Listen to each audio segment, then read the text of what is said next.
আসসালামু আলাইকুম। দেখতেই পাচ্ছেন যে খুলনার কি অবস্থা। টানা 2 দিনের বৃষ্টির কারণে রাস্তায় ভরপুর পানি হয়ে গেছে। এদিকে মানুষের চলাচল করতেও খুব কষ্ট হয়।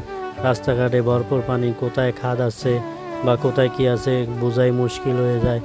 আর খুলনাতে অল্প বৃষ্টি হলেই পানি জমে যায়, বিশেষ করে সোনাডাঙ্গা, 7 রাস্তা মোড়ে আর অন্যান্য জায়গা নিচু এলাকায় পানিটা জমে যায়।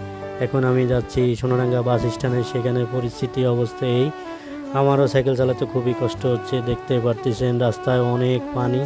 টানা বৃষ্টির কারণে আজকের এই দুর্গতি। আর এই আশেপাশে সব পানি ভরে যায়, বাসা বাড়িতে এবং সব জায়গায় পানি টইটুম্বর থাকে।